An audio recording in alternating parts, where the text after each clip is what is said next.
वालेकुम फेलस, कैसे हैं आप सब? उम्मीद करता हूँ खैरियत से ही होंगे।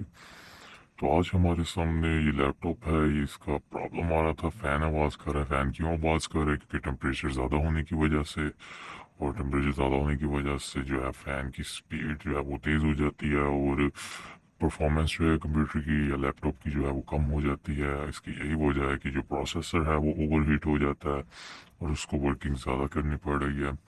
तो इसीलिए हम इसको ओपन अप करते हैं पूरे अपने लैपटॉप को और देखते हैं क्या प्रॉब्लम है। हम अगर हमारा पेस्ट जो थर्मल पेस्ट है वो सूख चुका है तो उसे रिफ्रेश करते हैं, उसे नया डालते हैं। ओके, मैं इसको जल्दी से ओपन कर देता हूँ। मैं वीडियो को थोड़ा सा फास्ट करूँगा क्योंकि आप बोर हो जाएंगे मुझे स्क्रू ओपन करते हुए, क्योंकि हर कोई जानता है कि स्क्रू कैसे ओपन किए जाते हैं।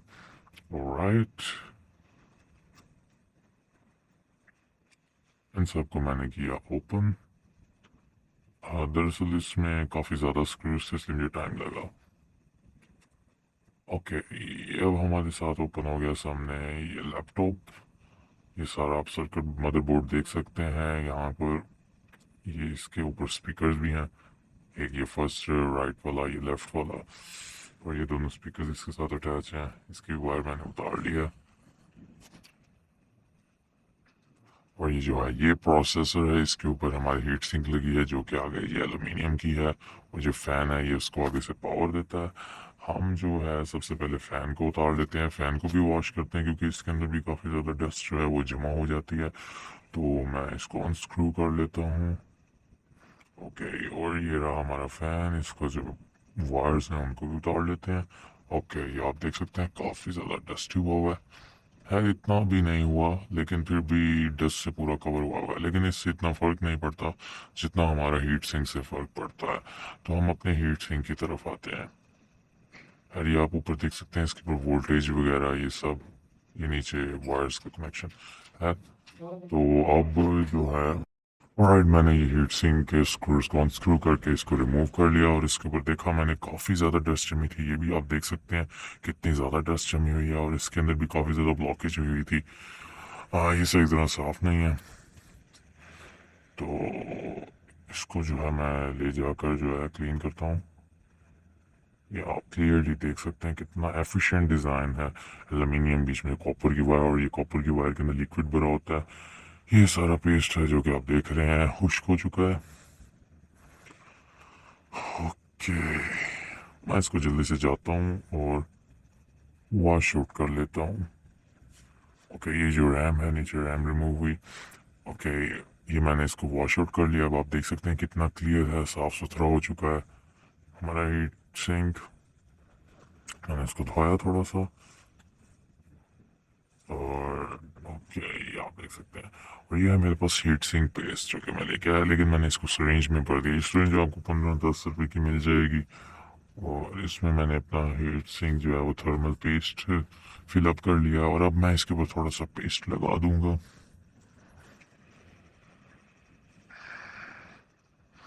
मैं इसे पुश करता हूँ थोड़ा जोर से। ओके, राइट, काफ़ी हद तक हमने एरिया कवर कर लिया है, काफ़ी पेस्ट हो गया है। दरअसल इसकी विस्कोसिटी काफ़ी ज़्यादा है तो मुझे इसलिए काफ़ी ज़्यादा जोर लगाना पड़ रहा है, और काफ़ी स्मॉल अमाउंट होने की वजह से मैं इसको शेक भी नहीं कर सकता। पता है, शेक कुछ लिक्विड होते हैं उनकी शेक करने पर जो है विस्कोसिटी कम हो जाती है।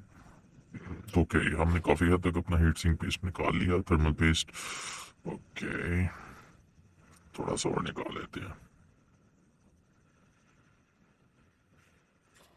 ऑलराइट, ये क्लीन करने के बाद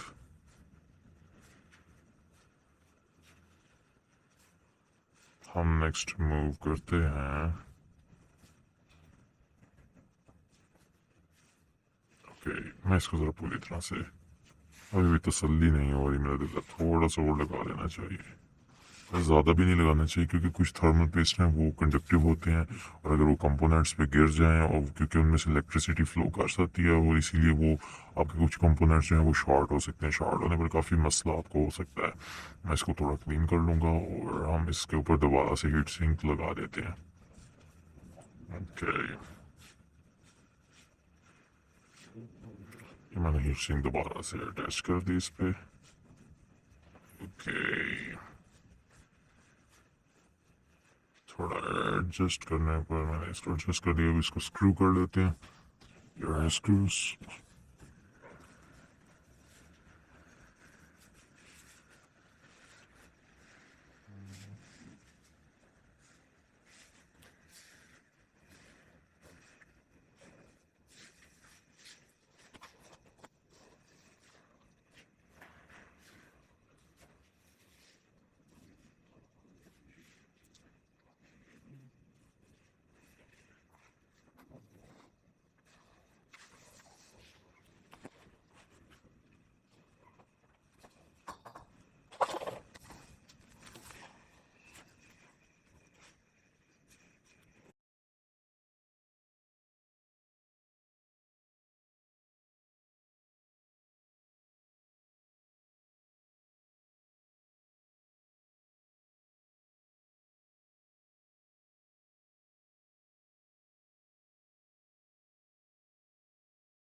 यही फैन लगाने के बाद अब हम ये जो रैम का स्लॉट है यहाँ पर रैम लगा देते हैं।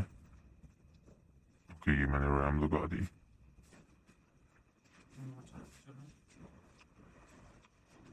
ओके, ये अब कम्प्लीटली अटैच हो गई। शायद थोड़ी सी एरर की वजह से।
ये जो है इसका लिथियम सेल है। ये बायोस वगैरह जो है उसको हैंडल अप करता है।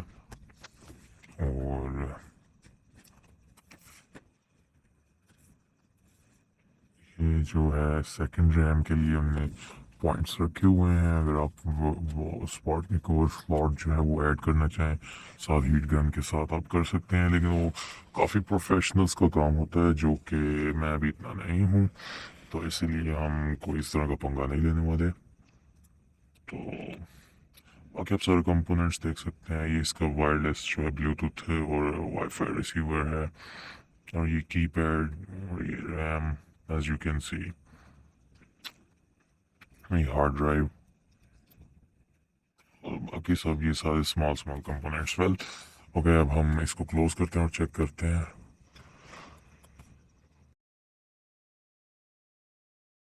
दरअसल वीडियो में रिकॉर्डिंग बंद हो चुकी थी, वरना मैंने लैपटॉप को ऑन करके टेस्ट किया था, तो वर्किंग कंडीशन में था, इसीलिए वीडियो कट होने की वजह से इसलिए सेव नहीं हो पाए। है ये लिथियम बैटरी है जिसके बारे में अभी बता रहा हूँ। ये लिथियम आयन सेल्स, इसके ऊपर ब्लैक पेपर था वो मैंने रिमूव कर दिया। वैसे देखने के लिए बैटरी के अंदर होता क्या है। तो ये सारा प्रोसीजर था। Thank you so much guys for watching. तो फिर मिलते हैं इंशाल्लाह।